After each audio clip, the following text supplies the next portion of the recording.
Selamat pagi para saudaraku seiman dalam Kristus. Salam sukacita dan sehat selalu untuk kita.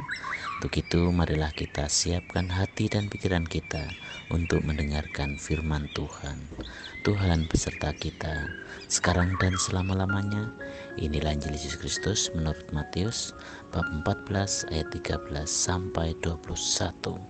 Dimuliakanlah Tuhan.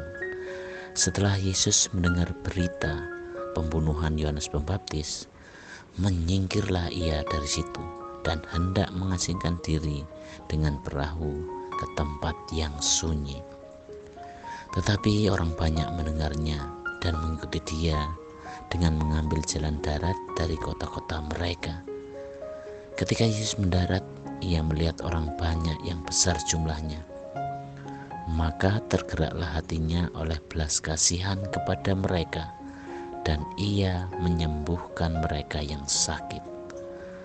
Menjelang malam, murid-muridnya datang kepadanya dan berkata, "Tempat ini sunyi dan hari sudah mulai malam. Suruhlah orang banyak itu pergi, supaya mereka dapat membeli makanan di desa-desa." Tetapi Yesus berkata kepada mereka, "Tidak perlu mereka pergi, kamu harus memberi makan mereka." Jawab mereka, "Yang ada pada kami di sini hanya 5 roti dan 2 ikan." Yesus berkata, "Bawalah kemari kepadaku." Lalu disuruhnya orang banyak itu duduk di rumput. Dan setelah diambilnya 5 roti dan 2 ikan itu, Yesus menengadah ke langit dan mengucap berkat, lalu memecah-mecahkan roti itu dan memberikannya kepada murid-muridnya. Lalu murid-muridnya membagi-bagikannya kepada orang banyak. Dan mereka semuanya makan sampai kenyang. Kemudian orang mengumpulkan potongan-potongan roti yang sisa, 12 bakul penuh. Yang ikut makan kira-kira 5.000 laki-laki, tidak termasuk perempuan dan anak-anak. Demikianlah sabda Tuhan, terpujilah Kristus. Selamat pagi para sahabatku, sahabat suara hati, rekan muda, para selamarian dan pendengar dimanapun Anda berada. Dalam bacaan Injil hari ini, bagaimana Yesus pergi ke tempat yang sunyi dengan maksud untuk mencari keheningan. Bisa jadi untuk beristirahat sejenak atau sembari merenungi kematian Yohanes Pembaptis yang masih kerabatnya. Namun kondisi tiba-tiba berubah drastis karena banyak orang berbondong-bondong mendatangi dia. Kira-kira 5.000 orang laki-laki, belum termasuk kaum perempuan dan anak-anak. Melihat orang sebanyak itu, hati Yesus tergerak oleh belas kasihan, menyingkirkan permasalahan pribadinya. Yesus menyembuhkan yang sakit, bahkan juga memikirkan kebutuhan jasmani orang-orang tersebut. Pada sisi kemanusiaannya, Yesus merasakan apa yang dirasakan oleh manusia pada umumnya. Duka cita atas meninggalnya Yohanes Pembaptis merupakan hal yang manusiawi. Tetapi Yesus tidak membiarkan dirinya larut oleh perasaannya. Dia tetap berkarya karena belas kasihnya kepada orang banyak. Dia sungguh-sungguh mempraktikkan ajarannya, yaitu menyangkal diri. Dia menyangkal keberadaannya yang sedang butuh hiburan dan waktu untuk menyepi serta merenung. Dia memilih untuk berkarya bagi banyak orang.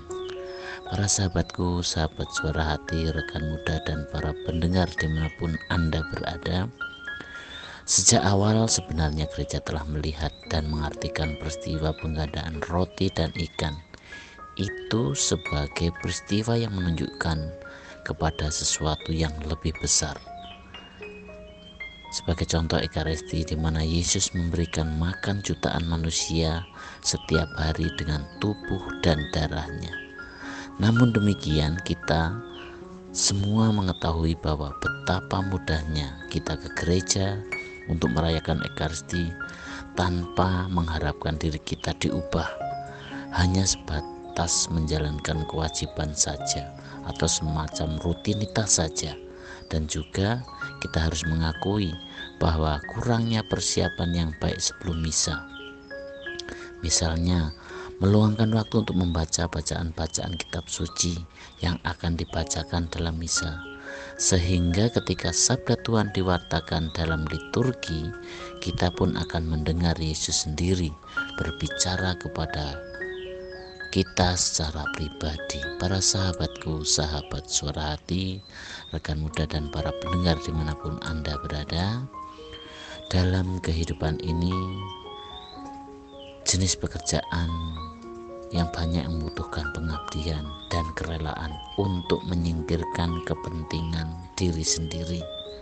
Sebagai contoh ada bidan, dokter, pemadam kebakaran, penanggulangan bencana, pejabat pemerintah, dan lain sebagainya. Jabatan tersebut menuntut tanggung jawab yang besar. Sebagai contoh, seorang wanita yang akan melahirkan tidak bisa ditunda oleh bidan ataupun dokter.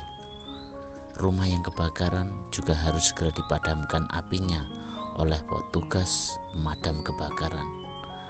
Mereka harus siap sedia bekerja siang dan malam demi memenuhi tugas dan tanggung jawab mereka untuk melayani masyarakat. Orang percaya dipanggil Allah untuk menjadi terang dan garam dunia. Adakah belas kasihan kita masih terasah saat melihat kondisi yang membutuhkan uluran kasih kita? Siapkah kita meninggalkan zona kenyamanan kita demi meneladani Yesus Kristus yang adalah sumber dan pusat hidup dari perbuatan baik kita?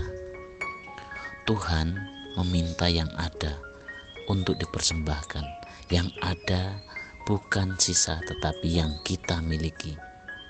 Ingat saudaraku seiman dalam Kristus, mujizat dapat terjadi jika kita beriman, tidak bimbang dan tidak mengikuti apa yang menjadi kehendaknya. Kita harus ikuti dengan berani berkorban, mempersembahkan apa yang kita miliki. Mungkin waktu kita, tenaga kita, bahkan uang kita. Sekalipun kita hanya mempunyai uang yang sedikit atau karunia yang kecil, yang kurang berarti dan lain sebagainya, tetapi kalau kita mau mempersembahkannya kepada Tuhan, maka Tuhan bisa memakainya menjadi berkat yang besar bagi banyak orang. Jangan hanya belajar tentang firman Tuhan tetapi tidak mau melayani. Demikianlah permohonan kita hari ini, dan marilah kita akhiri dengan doa dalam nama Bapa dan Putra dan Roh Kudus. Amin. Tuhan yang penuh kasih, kami sungguh takjub menyaksikan dan mengalami bela rasamu dalam hidupku. Terima kasih dan puji syukur kami haturkan kepadamu karena Engkau telah mengorbankan hidupmu sendiri di atas altar salib agar kami mempunyai hidupmu dalam diriku. Terima kasih untuk berkat-Mu sampai hari ini, dan kini kami serahkan semuanya ke dalam tangan-Mu dengan perantaraan Kristus Tuhan kami. Amin. Dalam nama Bapa dan Putra dan Roh Kudus. Amin.